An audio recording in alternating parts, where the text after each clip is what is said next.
Hello दोस्तों, आप सभी का स्वागत है आपके अपने channel join with your success. आज हम लोग पढ़ने वाले हैं चार्टर एक्ट 1813। चार्टर एक्ट 1813 को कई कॉम्पिटिटिव एग्जाम्स में भी इससे क्वेश्चंस बनते हैं और बीएड के जो है आपके थर्ड पेपर में ये क्वेश्चंस कई बार आया है। और क्वेश्चन कुछ इस तरह से पूछा जाता है जैसे प्राच पाश्चात्य विवाद का मुख्य कारण क्या थे, या 1813 का चार्टर एक्ट क्या है, या आ जाता है कि 1813 के चार्टर एक्ट के महत्व की विवेचना कीजिए। तो इन सभी के जो है जवाब एक ही होंगे और चलिए डिस्कस करते हैं। तो देखते हैं 1813 का चार्टर एक्ट। क्या होता था कि जो कंपनी होती थी वो अपने आज्ञापत्र को प्रत्येक 20 वर्ष के बाद उसको रिन्यूअल करती थी पुनरावर्तन के लिए, यानी उसमें कुछ भी जो है बदलाव करना या उसमें कुछ नए जो है चीज़ों को जोड़ना। उसके लिए वो क्या होता था कि जो आज्ञापत्र होता था वो हमेशा 20 वर्ष पर उसको जो है इंग्लैंड की संसद में उसे मतलब पेश होता था। तो फिर वो जो है पेश हुआ 1793 के बाद 1813 में। तो जिस समय 1793 में वो मतलब एक्ट को पेश किया जा रहा था, तो उसी समय उस जो है रॉबर्ट विल्बरफोर्स थे जो ब्रिटिश पार्लियामेंट के सदस्य थे, और उनके साथ जो है सदस्य थे वो, और उन्हीं के साथ चार्ल्स ग्रांट थे। इन दोनों लोगों ने मिल करके, और इनके साथ ईसाई मिशनरियाँ भी थीं, उनका भी समर्थन था। और इन लोगों ने मिल करके क्या किया कि ब्रिटिश संसद में एक प्रस्ताव रख दिया। ठीक है, प्रस्ताव रखा गया और उसमें प्रस्ताव में जो है उनकी मांग क्या थी, जो 1793 का जो है आज्ञापत्र था उसमें उन्होंने कहा कि जो है एक और धारा उसमें जोड़ दी जाए जिसके तहत क्या हो कि ईसाई मिशनरियों को भारत में जा करके ईसाई जो है धर्म का और शिक्षा के प्रसार के लिए उनको खुली छूट मिल जाए। तो ये उन लोगों का मांग था, रॉबर्ट विल्बरफोर्स और चार्ल्स ग्रांट, उनके साथ जो भी ईसाई मिशनरियाँ थीं, तो उनके लिए मांग था कि ये जो 1793 का आज्ञापत्र है उसमें एक ऐसी धारा जोड़ दी जाए कि जिससे ईसाई मिशनरियाँ जो है मिशनरियों को भारत में जाकर के ईसाई धर्म और एवं शिक्षा का जो है शिक्षा के लिए प्रचार प्रसार के लिए उनको खुली छूट मिल जाए। लेकिन ऐसा हो नहीं सका।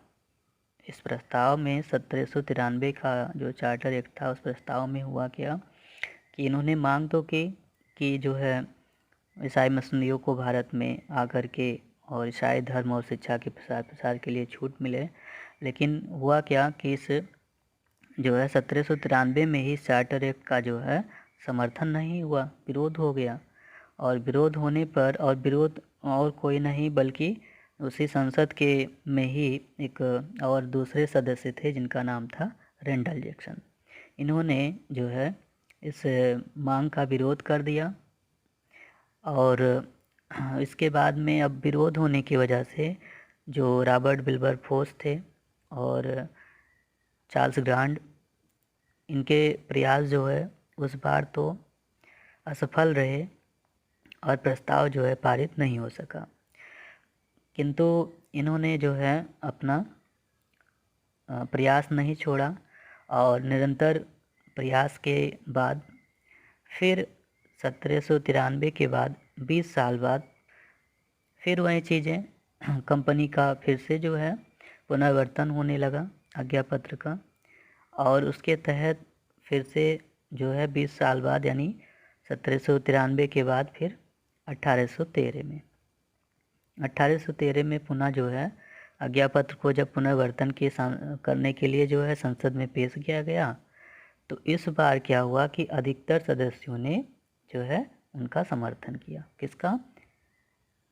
चार्ल्स ग्रांट और रॉबर्ट विल्बरफोर्स का। तो जब समर्थन हुआ तो जाहिर सी बात है कि अब जो है उस जो है धारा को उसमें या उनकी मांग को जोड़ा जाना था। तो अब संसद में उसको मान लिया गया और उन्होंने कहा कि अब इसमें 3 धाराएं जो है आपको जोड़नी होंगी।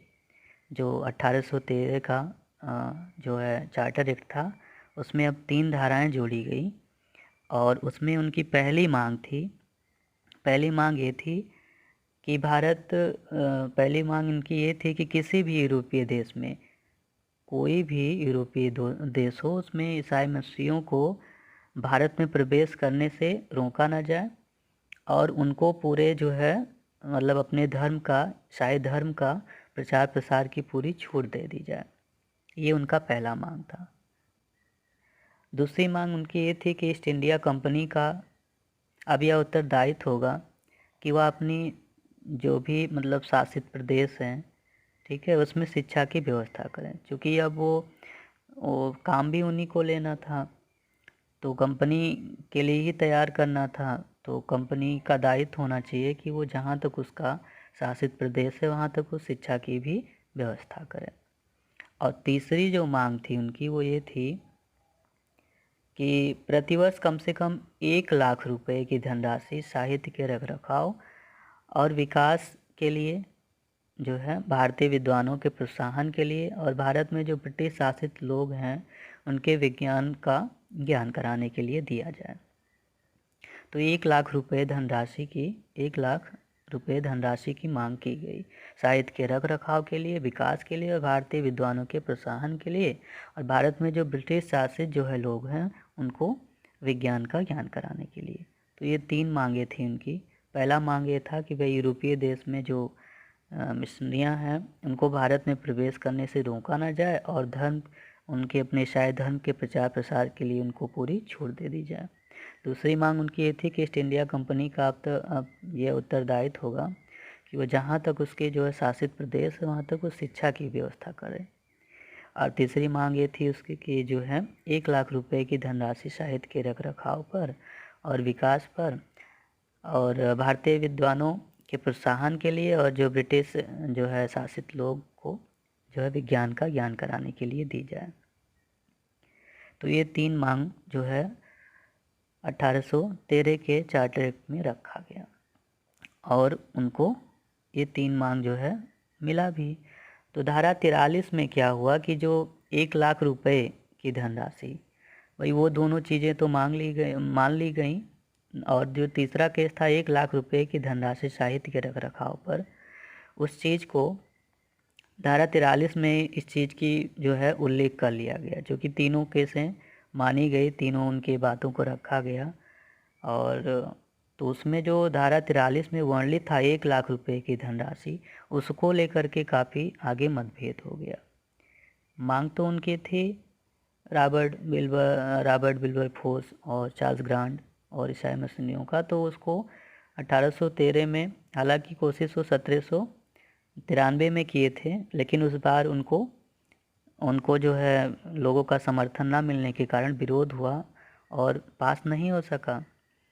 किंतु फिर पुनः जब उन्होंने कोशिश किया और फिर 20 वर्ष बाद जब फिर से जो है इंग्लैंड के संसद में जब पेश हुआ आज्ञा पत्र, तो फिर उसको अधिक लोगों ने समर्थन किया और फिर उसको मान लिया गया था। तो उसी जो 1813 के चार्टर एक्ट में जो 3 चीज़ें धाराएं जोड़ी गई, 3 मांगा गया था जो उनके राइट्स थे, उसमें पहला था कि ईसाई मिशनरियों को भारत में छूट दी जाए आने के लिए और उनके जो ईसाई धर्म है उसके प्रचार प्रसार के लिए, शिक्षा के लिए छूट हो। और दूसरा मांग उनका ये था कि भाई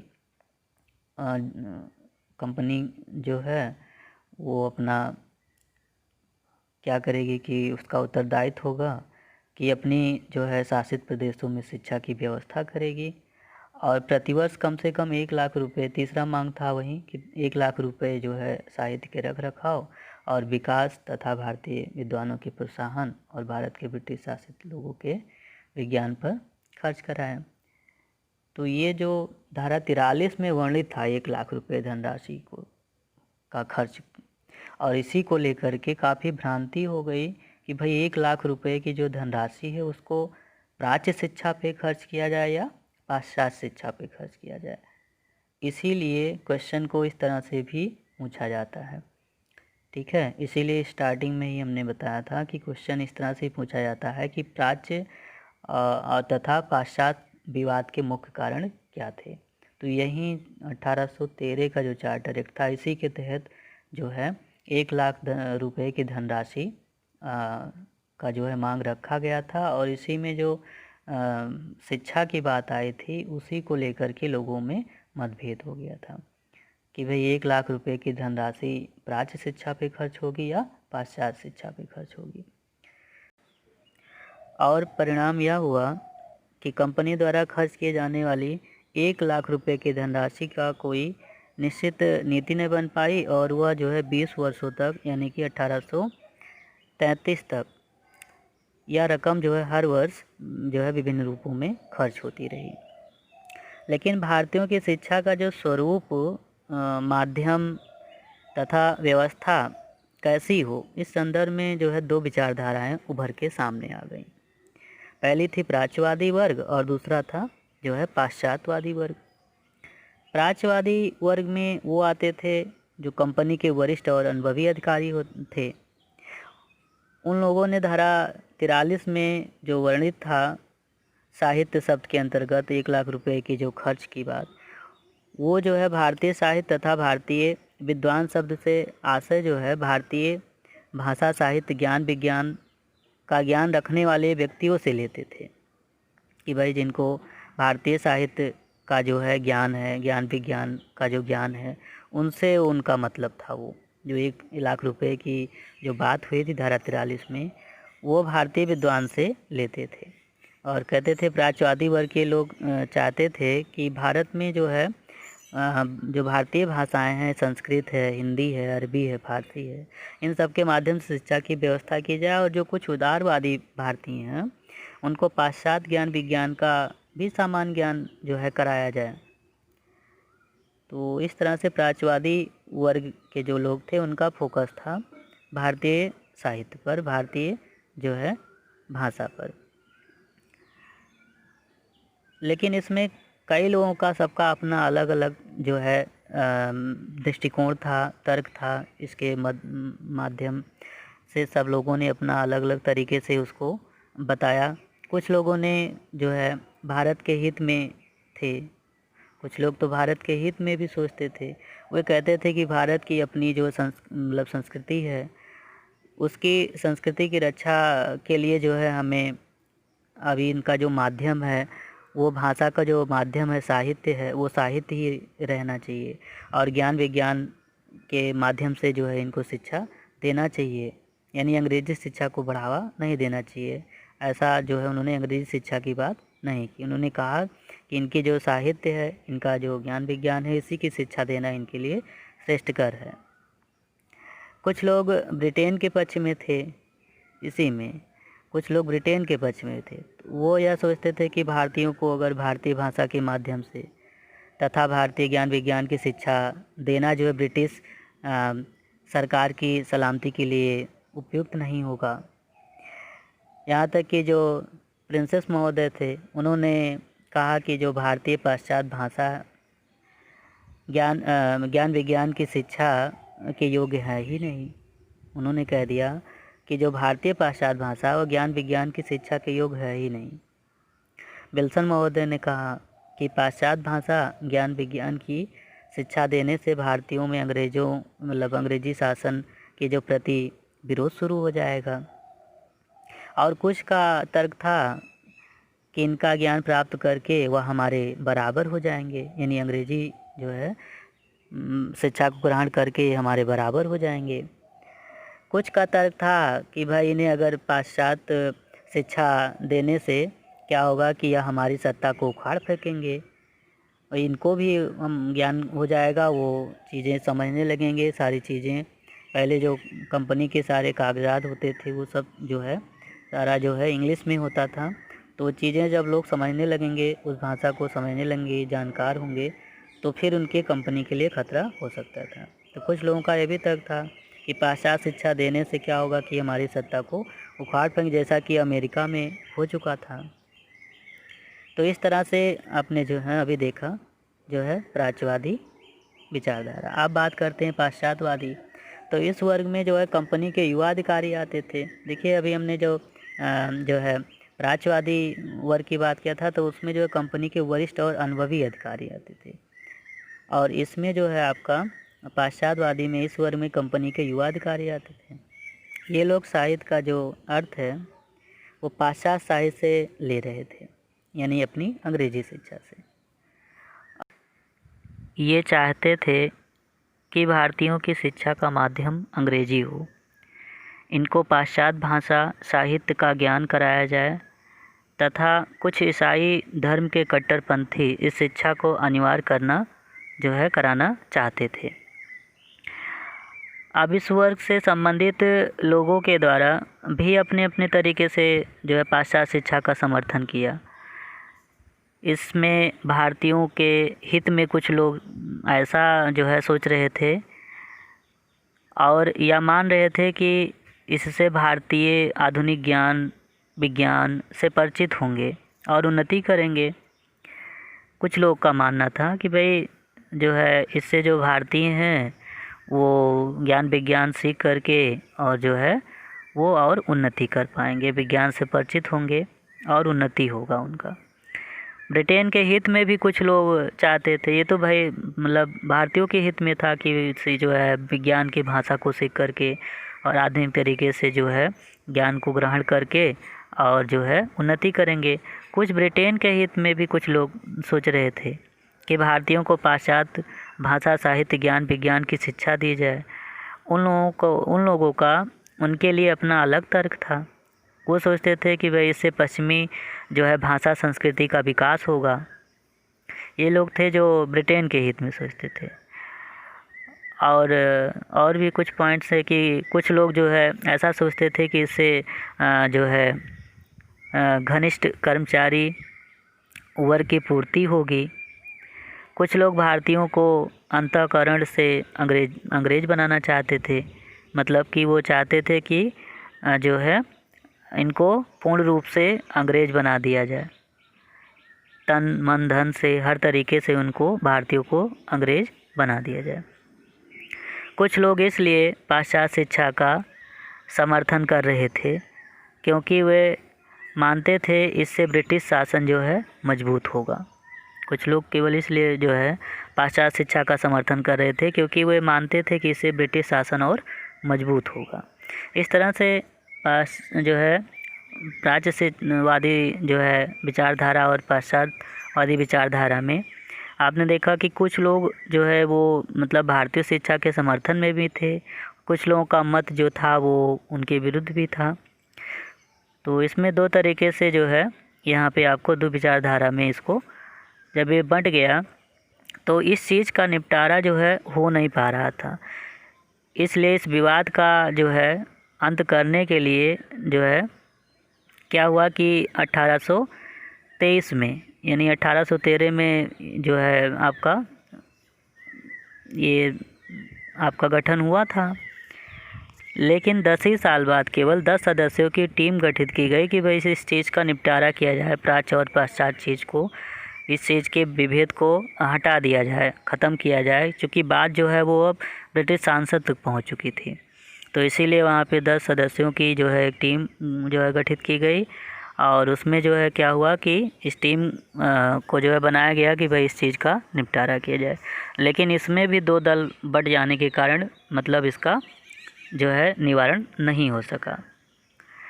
तो जब इसका निवारण नहीं हो पाया तो इसीलिए फिर बुलाया गया था मैकाले को। तो अगला लेक्चर हमारा होगा मैकाले का विवरण पत्र। तो थोड़ा सा हम बात कर लेंगे यहाँ पे कि 1813 चार्टर एक्ट का महत्व और प्रभाव। तो इसका आप जानते ही हैं कि कंपनी ने 1813 के आज्ञा पत्र में जब यूरोपीय ईसाई मिशनरियों को आने के लिए खुली छूट मिल गई और प्रवेश का भी रास्ता साफ हो गया आने के लिए, और शिक्षा मतलब इसका परिणाम ये हुआ कि शिक्षा बड़ी मात्रा में आई उनके साथ, और उन्हीं का देख करके भारत में भी आप कह सकते हैं कि तमाम शिक्षण संस्थाएं और खोली गई और शिक्षा के स्तर में आमूलचूल परिवर्तन हुए। तो आप एक लाइन में कह सकते हैं कि 1813 से 1833 तक ईसाई मिशनरियों ने शिक्षा के क्षेत्र में बहुत ही उत्तम कार्य किए। तो इसी के साथ आज का हमारा ये लेक्चर ख़त्म होता है। फिर अगले लेक्चर में हम फिर आपको मिलेंगे। अगर हमारा लेक्चर आपको अच्छा लगा हो, अगर आपको इसमें कुछ भी सीखने को मिला हो, तो आप हमारे चैनल को ज़रूर सब्सक्राइब करें और बेल आइकन को प्रेस कर दें, ताकि हमारे द्वारा जब भी नई वीडियो अपलोड की जाए तो आपको नोटिफिकेशन प्राप्त हो जाए।